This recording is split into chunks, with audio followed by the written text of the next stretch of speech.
여의도 정가에 또 다른 올드보이가 화려하게 돌아왔습니다. 오늘 바른미래당 전당대회에서 손학규 후보가 앞으로 2년 동안 당을 이끌 새로운 당대표로 선출됐습니다. 손학규 체제 지도부는 당내 화합과 정계 개편 등의 과제를 안고 출범하게 됐는데요.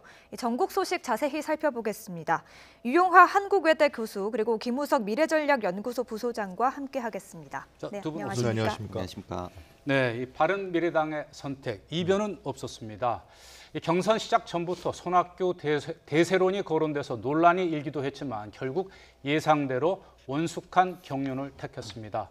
자, 바른미래당의 전당대회 결과 두 분 먼저 간단하게 좀 평가를 해주시죠. 우리 유 교수님부터. 대세론이 적용된 거죠. 그러니까 바른미래당이 이제 안철수 전 대표 낙선했고요. 또 유승민 의원도 이 대중적 정치적 영향력이 상당히 약화돼 있는 상황이기 때문에 당원들 입장에서 봤을 때 바른미래당을 다시 지금 난파선이나 마찬가지인데 재건하기 위해서는 나름대로 손학규 같은 좀 대중적인 정치인이 필요하지 않았느냐, 필요하다 이런 판단에서 아마 대선을 쫓아서 상당히 또 합리적인 인물로 알려져 있고요. 그러나 이제 27%를 얻었는데요. 1인 2표라는 점을 감안한다 그러면은 굉장히 많은 퍼센트는 아니다. 특히 이해와 차이에 비했을 때도요. 그렇죠. 그럴 수 있을 것 같습니다. 네, 자 우리 김 부소님 좀 어떻게 보셨나요? 대세론이라고 얘기하기는 좀 민망한 성적표죠. 지금 보면은 말씀하신 대로 국민 관심도 낮았을 뿐만 아니라 지금은 투표율도 뭐 거의 12%대라고 하면 그렇게 높은 거 아니지 않습니까? 네. 게다가 표차도 그렇게 크게 나지 않았어요. 그런 걸 보면 대세론이라기보다는 뭐 신승 정도가 될 수 있을 것 같은데 문제는 네. 이렇게 새로 선출된 지도부가 과연 국민의 관심을 얼마나 다시 찾아오고 당을 단합할 수 있느냐 이제부터 시작이라고 생각합니다. 네. 네. 자, 그럼 여기서 이 손학규 신임 당대표의 이 당선 수락 연설 내용 들은 다음에 대담 이어가도록 하겠습니다. 무능과 독선의 제왕적 대통령 그리고 갑질 양당 체제를 무너뜨리는데 저를 바치겠습니다. 1987년 체제를 넘어 7공화국 건설에 나서겠습니다. 우리 안의 분열, 우리 안의 진보 보수, 우리 안의 영남 호남, 우리 안의 계파 등 모든 이분법을 뛰어넘어 우리 안의 통합을 이뤄내야 합니다. 네, 우리 안에 통합을 이뤄내야 한다면서 이렇게 통합을 강조했는데요. 어떻게 들으셨습니까? 지금 바른미래당은 통합이 안 돼 있죠. 실제로 그 당직자들도 좀 논란이 있었잖아요. 구조조정 과정에서도요. 그리고 이제 뭐 아주 일반적인 얘기입니다. 화학적 결합이 안 돼 있는 상황입니다. 그러니까 바른미래당의 정체성이 무엇인지, 당론이 무엇인지, 그리고 입장마다 또 어떤 경우는 좀 차이가 나기도 하고 이런 부분들을 그러면 이제 손학규 신임 대표가 어떻게 그걸 만들어낼 거냐 하는 작업이 중요한 것인데 간단치 않을 겁니다 아마 상당히. 그런데 하여튼 그동안의 경륜과 정치적으로 해내지 않겠냐 이런 기대를 하는 사람도 있고요. 또 변수도 상당히 많이 잔존해 있어요. 향후 총선까지 현재 상황 그런 것 같아요. 네. 자, 이 손학규 대표가 이 당권을 거머쥔 게 이제 과거의 정치 경력을 살펴보면 이번이 세 번째더라고요. 네, 그렇죠. 근데 이번에는 이제 뭐 안철수의 그 복심, 이른바 안심 논란이 일기도 했지만 어찌됐든 당권을 지금 세 번째 거머쥐게 됐는데 네. 손학규 대표의 행보 앞으로 어떻게 좀 내다보십니까? 앞으로 그동안의 과정만큼이나 굉장히 험난한 숙제들 많이 가지고 있을 텐데 첫 단추부터 안심 논란이 됐다라는 게 좀 그 부분은 일단은 해결을 해야 할 부분이 맞는 것 같고요. 두 번째는 그걸 해결했다고 해도 그 당내 통합이라고 하는 게 전제가 되지 않으면 그 다음에 한 발짝 가기가 힘들 거 아니겠습니까? 네. 그게 두 번째고 세 번째는 역시 당내 통합을 위해서 어디로 갈 거냐예요. 그거를 그 대표로서 제시를 해야 하는데 지금 연설문에 보면은 개헌에 대해서 얘기를 했고 또 선거구제 얘기를 했는데 선거구제는 어떻게 보면 당내 이해관계죠. 정당의 존립을 위해서 이런 방향이 있다라고 하는 건데 그건 국민들한테 큰 관심이 없을 겁니다. 그러나 개헌 문제는 실질적으로 굉장히 파괴력이 큰 것이기 때문에 이걸 얼마나 숙성시켜가지고 거대 양당 대표가 얘기했듯이 지금 두 마리의 거대 곰이 길목을 지키고 있는 거 아니겠습니까? 그 길목을 어떻게 헤쳐나가서 개헌이라고 하는 골문에 넣을 것인가라고 하는 부분들에 대해서 허슬 플레이가 나오지 않으면 사실 지난번에 두 번의 대표같이 어떻게 보면 처음에는 뭐 화려할 수도 있지만 끝에는 그렇게 뭐 화려한 결말을 얻기는 좀 힘들지 않나 이런 생각이 드네요. 개헌 문제는 이제 굉장히 개헌론자입니다. 굉장히 소신이 강합니다. 7공화국 얘기할 정도로. 그러니까 손학규 신임 당대표가 구상하고 있는 그 권력 구조는 독일형 모델입니다. 그러니까 제상제 국가라 그러죠. 상당히 그 총리가 권한이 강한. 그렇게 해서 대통령은 이제 외교라든지 이런 부분만 이제 네, 대통령이 권력을 상당히 좀 네. 권한이 약하죠. 네. 독일 같은 경우 또 프랑스와 다른데 그런 모델을 분권형을 주장하고 있는 겁니다. 그러니까 일각에서는 이해찬 신임 당대표도 총리를 책임 총리제를 강화하는 부분을 아마 야당하고 좀 얘기를 하는 것 같아요. 그래서 문희상 의장도 개헌의 부분에 상당히 적극적인 거고요. 네. 그래서 개헌이 상당히 중요한 문제로 다가올 것 같아요. 반면에 이 선거구제 문제는 사실상 이 바른미래당의 정치적인 생존이 걸려 있는 문제입니다. 만약에 연동형 비례대표제라든가 중선거구제로 가게 되면은 이 소수 야당인 바른미래당이 향후 총선에서 입지를 강화할 수 있는 그 투표 형태가 나타나지만 만약에 지금과 같이 그냥 소선거구제로 간다. 그렇게 되면은 아마 바른미래당은 다른 선택을 할 수밖에 없을 거예요. 제가 봤을 때 정기 개표라는 문제가 생길 겁니다. 과연 뭐 지금 민평당 문제도 있을 것이고 한국당하고 관계를 어떻게 할 것이냐.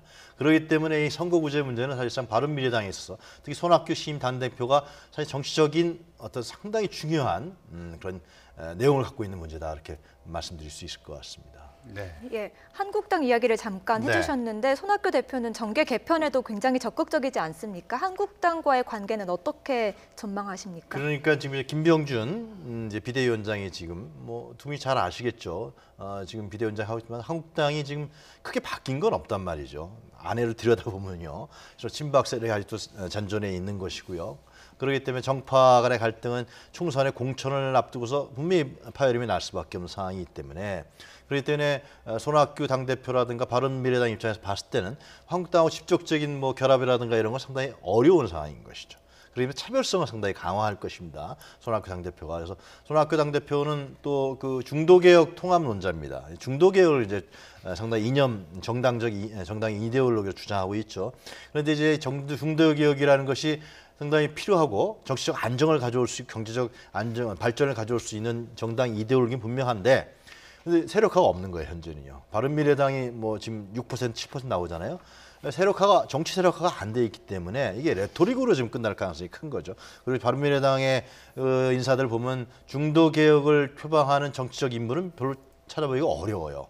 네. 그렇기 때문에 상당히 그런 부분들이 레토릭이 될 가능성이 크기 때문에 과연 손 대표가 이런 부분 정치적으로 어떻게 헤쳐나갈 것이냐 상당히 주목될 수밖에 없습니다. 정계 개편 얘기가 나와서 말씀드리자면 결국은 지금은 거대 양당에 대해서 이걸 흔들려고 하면은요 현실적으로 굉장히 어렵습니다. 그래서 아까 말씀드렸듯이 개헌 같은 어떻게 굵직한 이슈로 양당을 흔들어줘야 합니다.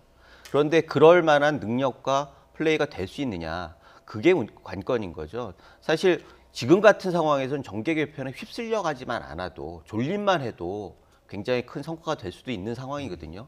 그런데 정계 개편을 주도하겠다라고 하는 부분들은 말씀하셨듯이 레토릭이라는 부분이 강한 것 같고 결국은 그것을 목표로 하지 않으면 존립하기도 힘들다는 거예요. 그래서 지금 제3당이라고 하는 선택지를 넓히는 것들을 안철수 대표가 이미 완성을 했습니다. 그 다음에 이것을 어떻게 시스템으로 하느냐 이런 부분들을 관철하는 게 개헌이거든요. 그 부분에 대해서는 확실하게 전략적으로 아주 세밀하게 접근을 해서 양당을 이 개헌을 통해서 어떻게 뭐 주고받고 이렇게 하면서 주도를 해나갈 수 있느냐 이런 것들이 관건이 될 수 있을 것 같습니다. 네. 어쨌든 손학규 후보가 이제 신임 당 대표가 되면서 이 개헌과 이 선거구제 개편 문제는 정치권에 좀 큰 이슈가 될 것 같습니다. 자, 어찌됐든 이제 손학규 후보가 화려하게 돌아오면서 더불어민주당 이해찬 대표, 평화당의 정동영 대표, 그리고 이제 한국당의 김병준 비상대책위원장, 그리고 이번에 이제 손학규 당 대표. 2007년 당시에 특히 이해찬, 정동영, 손학규 대표는 당시에 대권 경쟁을 했던 후보들인데 11년 만에 다시 다른 정당의 얼굴로 다시 이렇게 지금 정치권에 다시 돌아왔습니다. 어떻습니까? 이제 올드보이들의 귀환을 놓고 말이 많은데 우리 유 교수께서는 이런 상황에서 네. 뭐 여야의 협치의 길이 열릴 수 있을 것이다 기대하는 분도 많은데 어떻게 전망하십니까? 아마 굉장히 잘할 거예요. 서로 간에 속속들이 잘할 것이고요. 네. 저도 그 당시 대선 경선 기억이 나는데 이해찬 그 당시 후보가 이 손학규 후보를 굉장히 공격했었어요. 예, 한나라당에서 왔다 이거예요. 근데 세 사람은 솔직히 저희들이 봤을 때 과거에서 자라왔던 성장했던 과정이 유사점이 많습니다. 네. 그러니까 재야운동이라든가 민주화운동이라든가 진보적이고 개혁적인 뭐 손학규 신임 단대표 사실상 70년대에 그 김근태 그리고 김근태 의원 그다음에 고 조영래 변호사 해서 세 사람이 서울대학 학생운동의 3인방으로 불렸던 사람들이거든요. 그렇죠. 그다음에 과정이 좀 이제 달라졌습니다만은 하여튼 그래서 제가 이 올드보이라고 이제 얘기를 많이 하는데 저는 그런 생각이 들어요. 그러니까 지금 보면은 구보수적인 인물들은 아니라는 겁니다.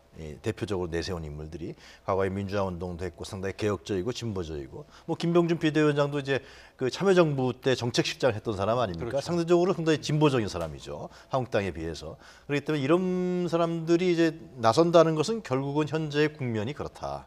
정치 지도자로 앞에 내세우는 결국 현재의 국면이 상당히 진보적이고 개혁적인 사람들 그리고 이제 정치 경험이 있는 사람들. 경력이 있는 사람들. 그래야만 이 어려운 과정 헤쳐나가니까요. 그렇게 우리가 볼 수 있는데요. 근데 이분들은 아무래도 이제 뭐 또 지켜봐야겠지만은 과도적 형태가 될 수도 징검다리 형태가 될 수도 있습니다. 그러니까 새로운 변화라든가 지금 엄청난 변화가 일고 있지 않습니까?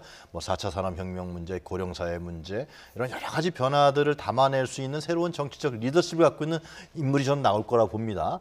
향후에 하여튼 총선과 네. 대선 때 그런 사람들이 나오기 전까지 좀 징검다리 역할들은 해내는 거 아니냐. 물론 이제 더 대권에 대한 야심도 있겠습니다만 그런 생각도 좀 든다고 생각합니다. 예. 관련해서요. 김 부소장께도 질문을 드리겠는데 사실 이번에 이제 이 손학규 후보가 당선됨으로써 어떻게 보면 우리 여의도 정치권이 세대 교체 실패를 했다. 새로운 리더십을 창출하지 못하고 올드보이들이 귀환하게 된 것은 좋은 면도 있지만 그만큼 어두운 면도 있다라는 지적도 있거든요. 맞습니다. 앞으로 어떻게 좀 정치가 흘러갈 것으로 보십니까? 우리 정치가 참 세대별로 갭들이 많이 있지 않습니까?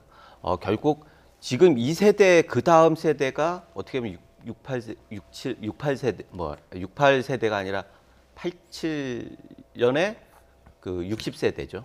87 네, 뭐 60항쟁 60항쟁 세대. 세대. 근데 그분들은 어떻게 보면은 그렇게 꽃을 피우기가 굉장히 어려웠던 결실을 얻기가 어려운 상황으로 지금 계속 가고 있어요. 그렇다고 하면은 이것 좀 암담한 거 아니냐 이렇게 생각할 수도 있지만 저는 사실 이게 올드보이의 귀환이라고 얘기하지만 저는 이 부분에 있어서 결국 이분들의 공통점은 오너가 아니라는 겁니다.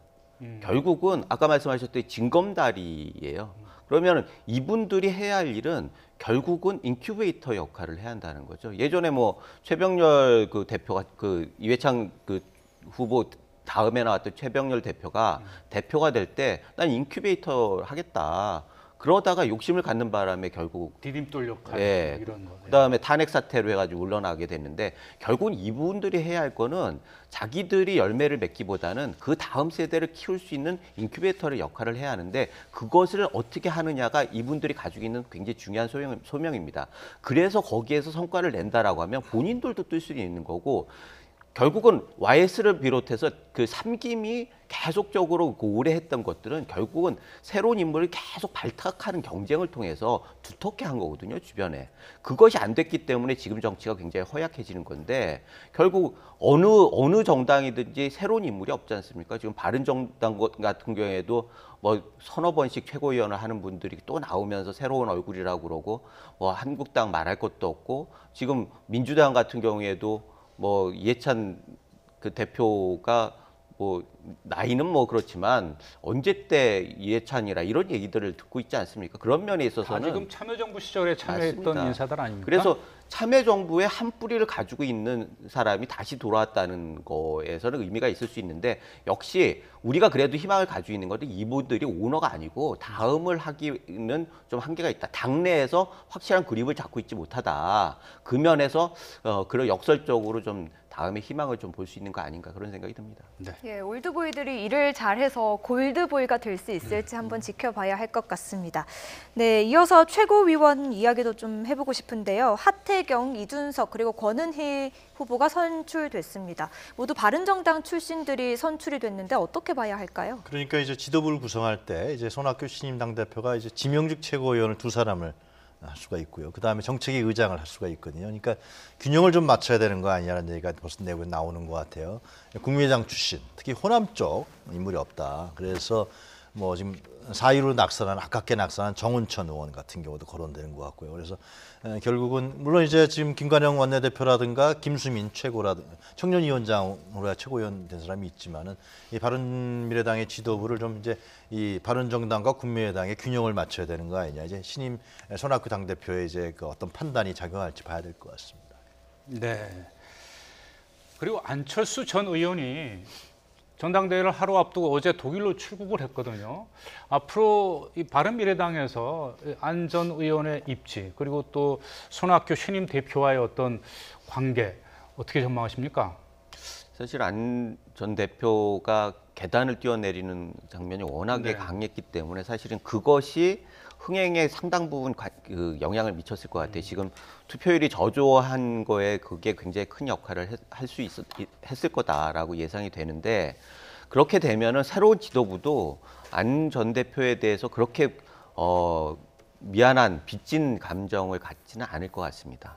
네. 그래서 일단 안 대표는 스스로 한번 돌아보고 다시 무엇인가 새로운 무기를 가지고 와야지 여기에서 여건을 조성해 주려고 새로운 지도부가 그 판을 정지 작업을 하기 시작하면 둘 다 망하는 길로 가는 거고요. 그런 면에서 지금 지도부는 안 대표하고 상관없이 그야말로 독자 생존할 수 있는 방향으로 가고 안 대표는 안 대표 나름대로 다른 더 큰 것들을 뭔가 비전이나 이런 것들을 만들어 가지고 와서 이걸 결합했을 때 정말 시너지 있는 생명력 있는 정당이 되는 거지 서로 발목 잡아 가지고는 한치도 앞으로 나갈 수 없다라는 생각이 드네요. 네. 네, 이어서 정기국회 이야기도 좀 해보려고 하는데요. 내일부터 9월 정기국회가 시작이 됩니다. 8월 임시국회가 성과 없이 끝났는데 9월 정기국회는 뭐 성과를 낼 수 있을지 주목이 되고 있습니다. 9월 정기국회 최대 쟁점은 뭐라고 볼 수 있을까요? 역시 소득주도 성장이죠.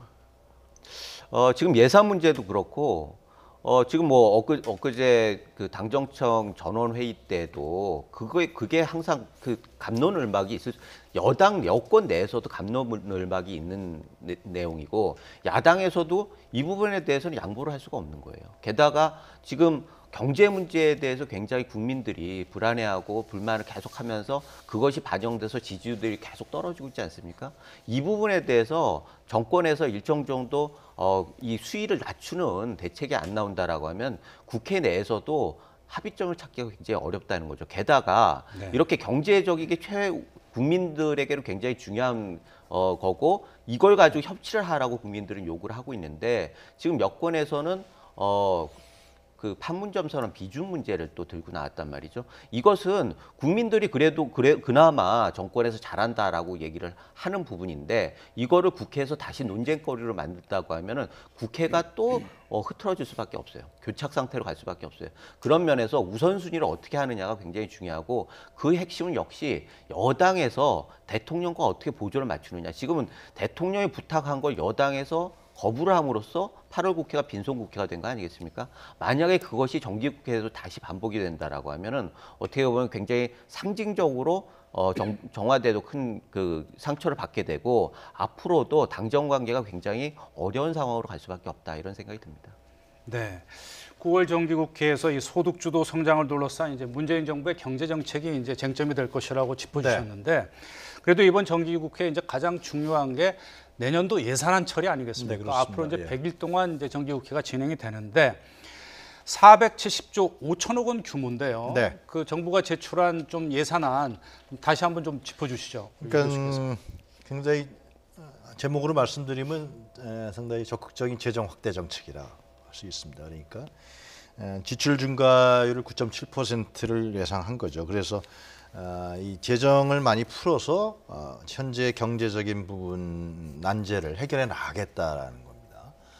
그러기 때문에 슈퍼 예산이다 이렇게까지 얘기를 하는 겁니다. 거기서 골자는 결국 이제 소득주도 성장을 말씀하셨는데 일자리 예산입니다. 일자리 예산을 상당히 늘린 것이죠. 그러니까 22%가 증가했습니다. 23조 5천억. 그래서 정부에서는 일자리 90만 개를 창출하겠다.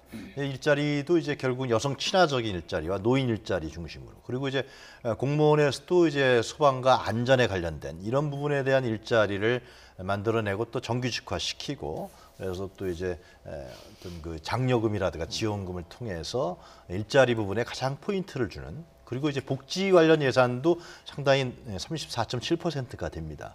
이런 부분들이 이번 정부 예산의 주요 골자인 것이죠. 그래서 제가 좀 보완 설명을 드리면은 소득주도 성장을 얘기했는데요. 그러니까 소득주도 성장은 여러 가지 용어로도 불립니다. 뭐 내수주도 성장 이런 얘기도 있습니다. 그러니까 지금과 같이 대기업이 투자를 안 하고 있잖아요, 지금요. 투자 안 하고 있는 뭐 수출이 잘 안 되고 있는 부분도 있고 여러 가지 요인이 있겠습니다만 대기업이 투자를 안 할 경우는 결국 가계소득으로 그게 환류되지 못하기 때문에 정부가 지금 같은 경우는 보완적 역할로서 정부가 이러한 예산을 많이 편성해서 실제로 가계소득을 늘릴 수 있는 가계 가처분 소득을 늘릴 수 있는 이런 그래서 소비를 만들어내는 이런 부분들이 아마 정부 여당에서 주장하는 논지가 될 거라고 여겨집니다. 결국은. 근데 그 외에 이제 논쟁이 또 될 수 있는 것은 결국 일자리를 만들어서 기업 투자 환경을 어떻게 만들 것이냐. 결국 일자리라는 것은 기업이 투자를 하게 만들어야 되는 거니까 이 문제에 대해서 또 논의가 진행될 수밖에 없는데 저는 이제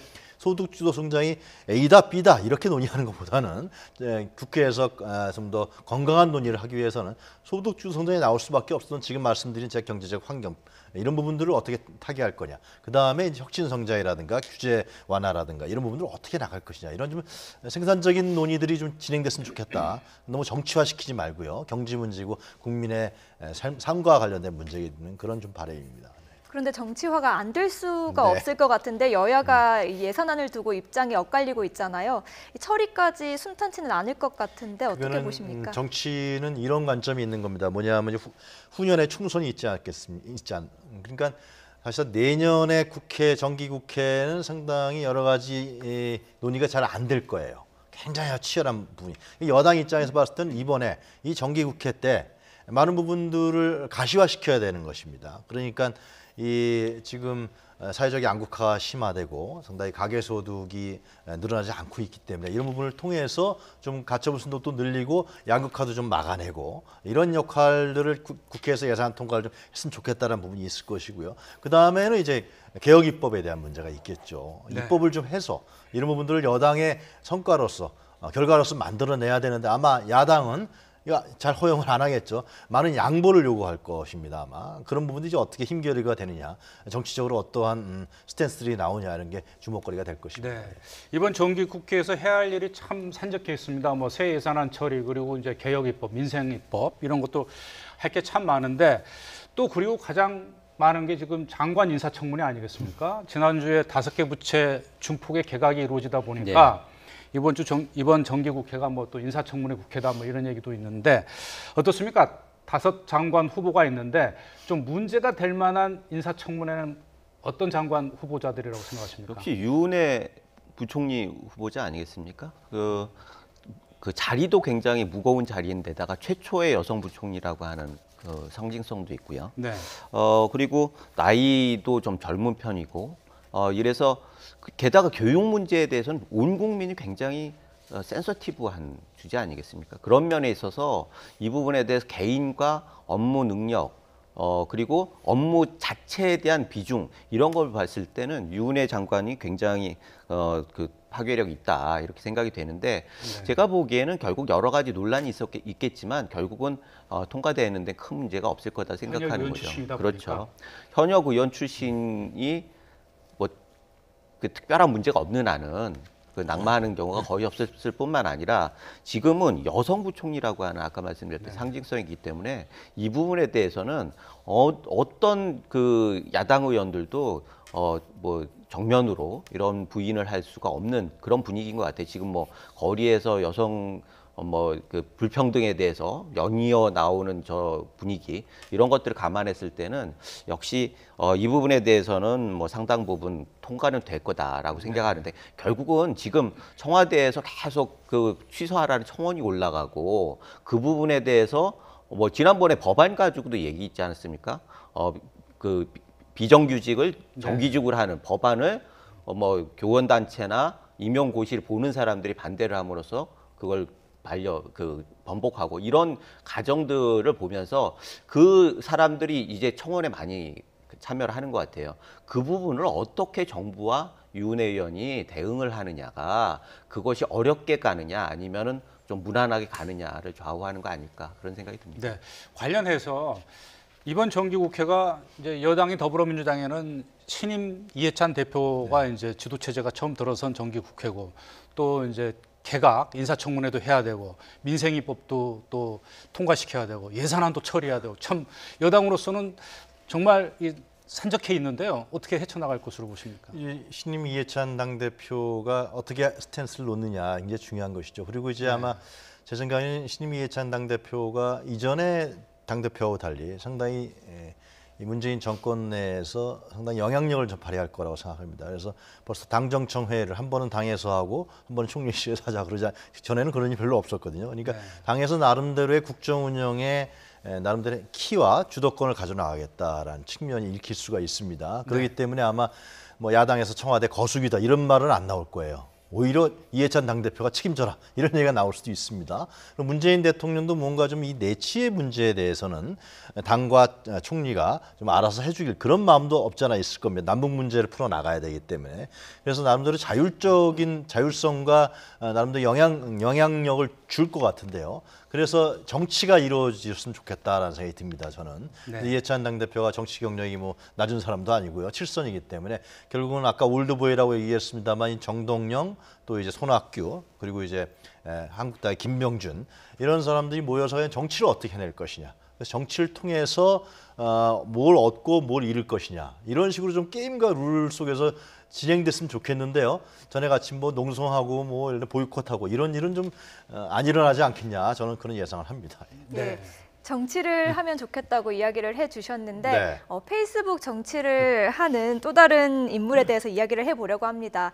홍준표 전 대표가 자신의 SNS에 글을 하나 올렸는데요. 저희가 그래픽으로 준비를 했거든요. 네, 보여주시죠. 내가 페이스북에 글을 쓰는 것은 언론에 나기 위해서가 아니라 내 생각을 정리하고 공유하기 위해서다. 앞으로 국민과 직접 소통하는 다른 방법도 고려 중이다. 이렇게 글을 썼는데요. 어떻게 보셨습니까? 그러니까 홍준표 전 당대표는 언제 내가 다시 돌아올 수 있을 것이냐 이것만 생각하고 있지 않겠습니까? 정치인들은 다 마찬가지죠. 근데 결국 이제 김병준 비대위원장이 비대위를 맡았는데 특별한 지금 어떤 혁신적이거나 아주 변화적인 이런 부분들의 어떤 정치적 행위는 하고 있지 못하단 말이죠. 이제 하겠다고 그랬는데 엄청난 변화를 일으키겠다 그러는데 저희들 예상이라든가 이 정치권 예상도 과연 한국당이 크게 변하겠느냐.